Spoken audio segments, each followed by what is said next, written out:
आपने सुना था कि इस दुनिया में हिस्ट्री रचने वाला OpenAI था, जिसने 5 दिन के अंदर 1 मिलियन सब्सक्राइबर गेन करके रिकॉर्ड बना दिया था। तो आज एक और हिस्ट्री सुन लो, इसने रिकॉर्ड तोड़ दिया है। वो ये है कि वही OpenAI 1.5 मिलियन सब्सक्राइबर्स सिर्फ 48 घंटे के अंदर साफ हो गए। मतलब बनाने में 5 दिन लगे थे, उसमें इतना हुआ मचा था कि ये वर्ल्ड रिकॉर्ड है, और गवाह उसने सिर्फ 2 दिन में दिए, वो भी उससे ज्यादा जितने बनाए थे। गाइस एक्चुअली में पूरा मामला बहुत इंटरेस्टिंग है, और ये आपके लिए जानना बहुत जरूरी है कि एक्चुअली में AI वर्ल्ड में चल क्या रहा है। हुआ ये कि एंथ्रोपिक, जो कि Amazon की एक सिस्टर कंपनी है, जो AI बनाता है OpenAI का कंपटीटर मान लो। आप एंथ्रोपिक को बहुत ज्यादा नहीं जानते होंगे अगर आप बहुत ज्यादा AI को डिटेल में नहीं रिसर्च कर रहे हो। देखो, हम एंथ्रोपिक को क्यों नहीं जानते थे? क्योंकि एंथ्रोपिक जेमिनी या ChatGPT जितना इतना फेमस नहीं हुआ था। पता है क्यों नहीं बना था? क्योंकि उसके नजर में AI का ना फेयर यूज होना बहुत जरूरी है, इसको गलत हाथों में पड़ने नहीं देना है। इसीलिए वो कह रही थी कि भैया हम बेस्ट बनना चाहते हैं, लेकिन अपनी मर्यादा लांग के नहीं। और यही चीज प्रूफ किया है एंथ्रोपिक के CEO ने। देखो, हुआ ये कि एंथ्रोपिक इस टाइम पे AI का सबसे बेस्ट LLM है। मतलब इसके पास जो डेटा बोलो या इसका जो रिस्पॉन्स बोलो, वो इतना जबरदस्त है कि OpenAI या जेमिनी इसके आसपास भी नहीं है। इसको मेजरली जो एंटरप्राइज लेवल के लोग हैं ना, वो ज्यादा पसंद कर रहे हैं just because of its accuracy. And इसके जो प्राइवेसी नॉर्म्स है वो बहुत स्ट्रिक्ट है, जिसके चलते जो ये बड़े बड़े एंटरप्राइज है इसको यूज करने में बिल्कुल भी घबराते नहीं है। लेकिन जो ये जेमिनी है, ग्रॉक है, OpenAI है, इनको अभी भी ना उस नजर से नहीं देखा जा रहा है कि यार इनको यूज करना सेफ हो सकता है। तो इसीलिए जनरली आपने एंथ्रोपिक का नाम पब्लिक यूज केस में बहुत ज्यादा नहीं सुना था, लेकिन अब सुनना शुरू कर दोगे, क्योंकि अब बहुत बड़ा एक धमाका हो गया है। ये जो 1.5 मिलियन सब्सक्राइबर्स 48 घंटे के अंदर OpenAI को छोड़ के चले गए, उसका रीजन है कि OpenAI को एक बहुत बड़ा डील मिल गया है। किससे? US मिलिट्री से। तो आप बोलोगे यार ये तो बहुत अच्छी बात है कि US की मिलिट्री मतलब डिफेंस सिस्टम पूरा OpenAI पे ट्रस्ट कर रहा है, तो मतलब ये तो बहुत बड़ी बात है। इसको नेगेटिव वे में क्यों लिया जा रहा है? मतलब इसके लिए लोग छोड़ क्यों रहे हैं? क्योंकि जनरली देखा जाता है कि अगर कोई गवर्नमेंट किसी एक टूल को यूज कर रही है तो उसका तो ट्रस्ट फैक्टर बढ़ जाता है। बट OpenAI के केस में उल्टा हो गया, मतलब कुछ समझ नहीं आया, राइट? वही तो कह रहा था मैं, बहुत इंटरेस्टिंग क्यों है। देखो गाइस, एक्चुअली में ये वो डील है जो कि एंथ्रोपिक ने छोड़ दिया, क्योंकि ये डील उसको अपनी वो पॉलिसी तोड़ने के लिए मजबूर कर रही थी, जो कि एंथ्रोपिक के नजर में बहुत ज्यादा घातक हो सकता था। तो एंथ्रोपिक ने जो डील मिलने के बाद भी छोड़ दिया, तो उसे OpenAI के CEO सैम ऑल्टमैन ने फटाफट से लपक के पकड़ लिया, विदाउट ये सोचे कि यार अगर एंथ्रोपिक छोड़ रहा है तो उसके पीछे का जो रीजन है वो बहुत बड़ा होगा। लेकिन ना, उसे बिल्कुल भी जनता की परवाह नहीं हुई और उसने डील साइन कर दिया। और उसके बाद का नतीजा ये है। डील क्या था अब सुन लो।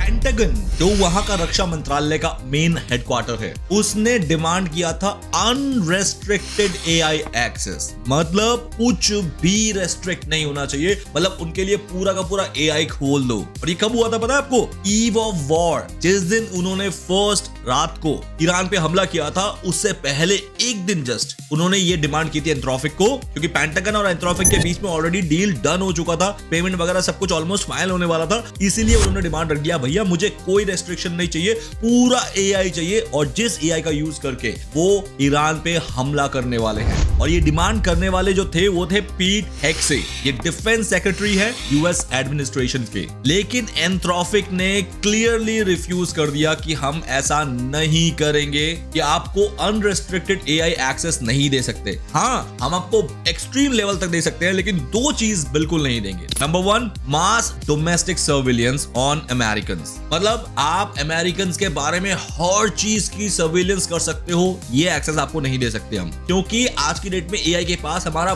बहुत डेटा है। सिर्फ डेटा ही नहीं है, इनफैक्ट उनके पास हमारी छोटी से छोटी हरकत भी अवेलेबल है। तो अगर ये अनरेस्ट्रिक्टेड एक्सेस मिल जाए तो हर एक अमेरिकन के ऊपर सर्विलेंस किया जा सकता है कि हर एक छोटा से छोटा बंदा क्या कर रहा है। AI के पास इतनी पावर होती है। एंथ्रोपिक ने मना कर दिया। And the second most important जिस पे मना किया है कि ऑटोनोमस वेपन्स बनाने के लिए मैं अपना एंथ्रोपिक नहीं दूंगा। ऑटोनोमस मतलब जिसमें कोई भी इंसान की जरूरत नहीं है ऐसे वेपन्स बनाने में, मतलब पूरा का पूरा वेपन ही AI चलाएगा। ये बहुत ही घातक हो सकता था as per the CEO of Anthropic, क्योंकि अगर ऑटोनोमस वेपन्स बनने शुरू हो गए इस दुनिया में AI की मदद से, तो AI शायद ऐसे ऐसे वेपन्स का यूज करना शुरू कर दे जो कि इंसानों के कंट्रोल से बाहर हो जाए। तो इसलिए साफ एंथ्रोपिक ने मना ही कर दिया कि हो गए भैया आप department of defences of America, but मैं आपको एंथ्रोपिक का यूज इन 2 केस में करने नहीं दूंगा। इसके अलावा पूरा एंथ्रोपिक आप जिस मर्जी केस के लिए यूज करो। गाइस इसे कहते हैं एक सीईओ होना, मतलब चाहे गवर्नमेंट सामने बैठी हो, चाहे $1 मिलियन की डील हो, कोई परवाह नहीं, principal is first. Guys now I am hats off to this man MOD, और सिर्फ मैं ही नहीं दुनिया कर रही है।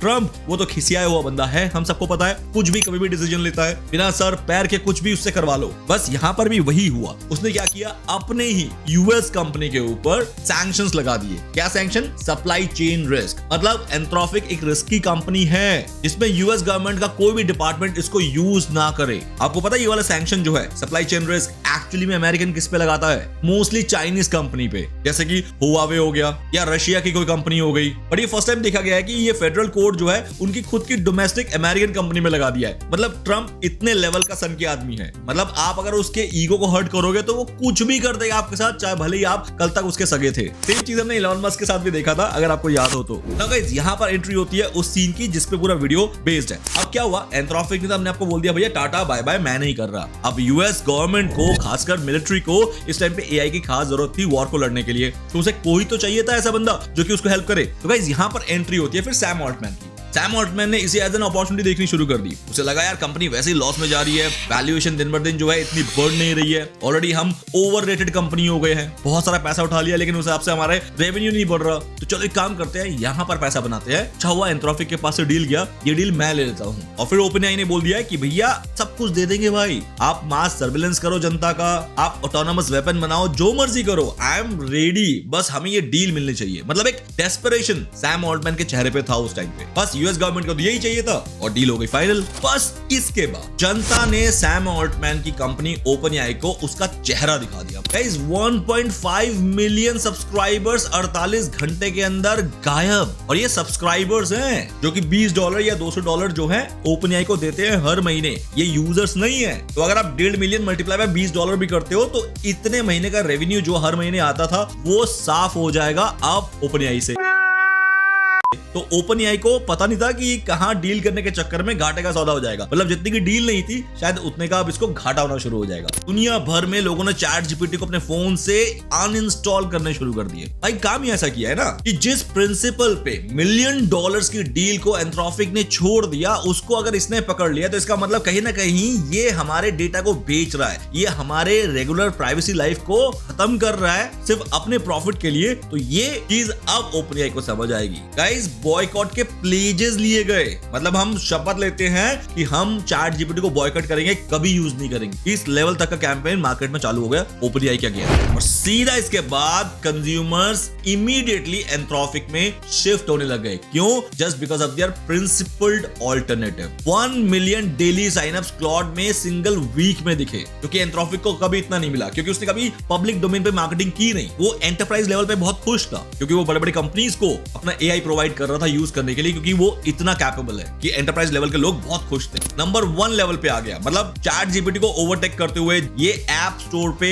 20 कंट्री पे नंबर 1 घोषित हो गया। मतलब इतने लोगों ने एंथ्रोपिक के एप्स को इंस्टॉल कर लिए थे, इसमें इंक्लूडिंग मैं भी हूं दोस्त, अभी मैं आपको बताऊंगा और दिखाऊंगा। लेकिन लोग माइग्रेट तो कर रहे थे, लेकिन एक प्रॉब्लम बहुत आ रही थी, वो ये था जो लोग चैट जीपीटी या जेमिनी यूज कर रहे थे फॉर एग्जांपल, तो उनका तो उस पर्टिकुलर एलएलएम में काफी ज्यादा मेमोरी सेट था, तो जिसके अकॉर्डिंग जो प्रॉम्प्ट्स देके रिजल्ट आते थे ना वो काफी पर्सनलाइज्ड आते थे। अब एंथ्रोपिक में शिफ्ट होना मतलब अगेन पूरी मेमोरी बनाना, उसको हर एक कॉन्टेक्स्ट को समझाना, जिसमें लोगों को बहुत परेशानी होती थी। बट क्लॉड है बहुत ही दिमागदार कंपनी, तो उसने क्या किया, उसने कहा कि आप मेमोरी भी शिफ्ट कर लो क्लॉड के अंदर। तो फटाफट से उन्होंने फीचर निकाला और एक प्रॉम्प्ट दे दिया कि भैया अगर आपको चैट जीपीटी या किसी की भी मेमोरी निकाल के क्लॉड में शिफ्ट करना है तो आपको मैं एक प्रॉम्प्ट दे रहा हूं, उस प्रॉम्प्ट को यूज करो और क्लॉड में इमीडिएट आपका वो पूरा मेमोरी सेव हो जाएगा, चाहे भले आप 2-3 साल से चैट जीपीटी यूज कर रहे थे या जेमिनी यूज कर रहे थे। बस इसके बाद क्या था, इसके बाद तो यूजर को ऐसा लगा कि भाई अब तो क्लॉड जो है वो मेरा चैट जीपीटी ही बन गया है, अब मैं क्लॉड में रहूं या चैट जीपीटी में रहो, बात तो एक ही है। तो मैं क्लाउड यूज करूंगा क्योंकि यहाँ पर मेरी सारी मेमोरी जो है ऑलरेडी आ गई है।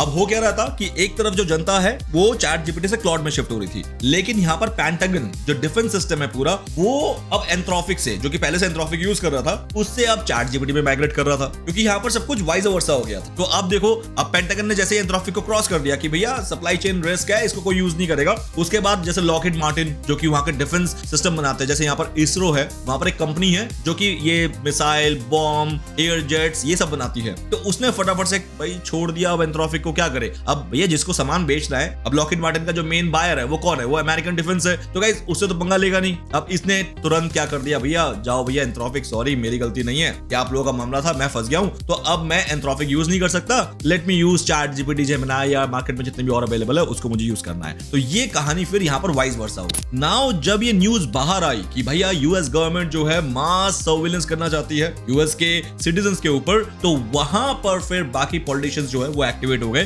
कि भैया ये जो गवर्नमेंट है अभी, ये आप लोगों के ऊपर मास सर्विलेंस करना चाहती है, जो कि एब्सोल्युटली रॉन्ग है। यहाँ पर भी जैसे इंडिया में होता है, इंडिया में तो कम से कम 1800 से ज्यादा पार्टियां रजिस्टर्ड है, बट वहां पर सिर्फ 2 ही पार्टी, तो वहां पर भी पॉलिटिक्स चलती है, लेकिन हाँ बहुत मर्यादा में रहकर पॉलिटिक्स चलती है, जब तक ट्रंप नहीं थे। अब देखो गाइस, यहाँ पर सेन क्रिस्टन है, dangerous misuse of a tool mean to address adversary control technology, this reckless action is short sighted, self destructive and a gift to our adversaries. साफ कह रहे हैं कि भैया ये बहुत घातक होने वाला है, ये हमारे पतन के लिए गिफ्ट है, ऐसा बोला जा रहा है। Neil Chelson, former FTC chief technologist, massive overreach that would hurt both the US AI sector and the military's ability to acquire the best technology. क्यों? क्योंकि भाई जब आप खुद के ही कंपनीज, डोमेस्टिक कंपनी जो कि एंथ्रोपिक अमेरिकन कंपनी है, उस पे अगर आप फेडरल कोड लगा के उसको बैन करने की कोशिश करोगे, उसको सैंक्शन करने की कोशिश करोगे, तो गाइस एआई सेक्टर तो हिलेगा ना। सेम चीज x CI director Michael Hayden ने भी कह दिया है कि भैया ये इस तरीके का जो मतलब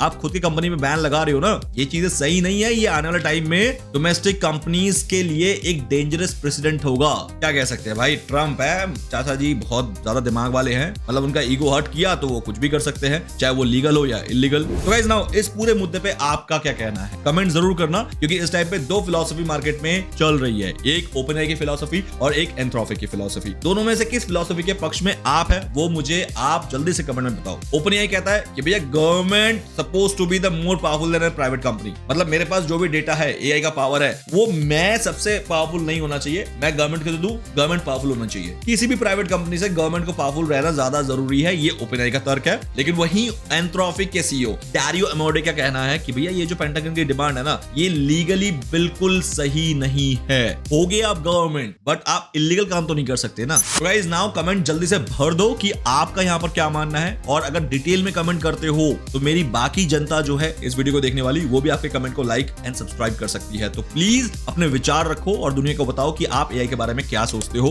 जरूरी है। और गाइस चैनल को सब्सक्राइब कर लेना बेल आइकन के साथ, क्योंकि इस टाइप के वीडियोस एंड अपडेट्स जो है एआई से रिलेटेड इस चैनल पे आपको कंटिन्यूअस बैक टू बैक मिलेगी। Bye guys, see you in the next video.